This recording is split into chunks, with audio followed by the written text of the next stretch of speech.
এক নাম্বার উত্তম কথা বলে, 2 নাম্বার মেহমানদারি করে, 3 নাম্বার নফল রোজা রাখে, 4 নাম্বার মানুষ যখন ঘুমায় সে তাহাজ্জুদের নামাজ পড়ে। জান্নাতের ওই সুন্দর অনিদ্য সুন্দর রাজপ্রাসাদ বালা খানা আল্লাহ তাদের জন্য প্রস্তুত করে রাখছে। তাহলে এর মধ্যে মেহমানদারিও আছে একটা। আর একটা ফজিলত শোনেন মেহমানদারির। তবরানির বর্ণনা আল মুআজামুল আওসাত 4729 নম্বর হাদিস। قال رسول الله صلى الله عليه وسلم لا تزال الملائكة تصلي على أحدكم ما دامت مائدته موضوعة بين يديه حتى يرفعها। তোমাদের কেউ যখন মেহমানের সামনে দস্তরখান বিছায়, এই দস্তরখান উঠানোর আগ পর্যন্ত ফেরেশতারা ওই ব্যক্তির জন্য আল্লাহর কাছে ক্ষমার দোয়া করতে থাকে।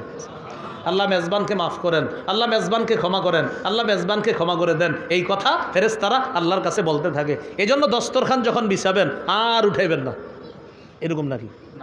মানে হলো মেহমান আসতে হবে, বেসন বিছাইছেন, মেহমান এসে খেয়ে চলে গেছে, আবার আসছে, আবার খাইছে, আবার চলে গেছে। তো এটা কিন্তু হতে পারে। আপনার শুকনা মেহমানদারিও করতে পারেন, খেজুর হইতে পারে, মাহফিলে মাঝে মাঝে এই জাতীয় আয়োজনগুলো হইতে পারে। কিন্তু আপনি খেজুর 1 কেজি খেজুর একটা কিন্তু এটা আপনার সমস্যা না, দিয়ে দিতে পারেন। 2-1টা খেজুর দিয়ে দিলেন, অথবা একটু পানির ব্যবস্থা করলেন, এটা কিন্তু হতে পারে। এটা শুকনা খাবার, এই মেহমানদারিগুলো হতে পারে, যদিও অন্যগুলো অনেক খরচ হয়ে যায়।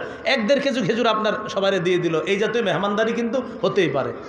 তো যাই হোক, বলছিলাম যে রাসূলুল্লাহ সাল্লাল্লাহু আলাইহি সাল্লাম বলেন, দস্তরখান যতক্ষণ না উঠবে ততক্ষণ পর্যন্ত ওই ব্যক্তির জন্য ফেরেশতারা আল্লাহর কাছে ক্ষমা প্রার্থনার দোয়া করতে থাকে। সুবহানাল্লাহ।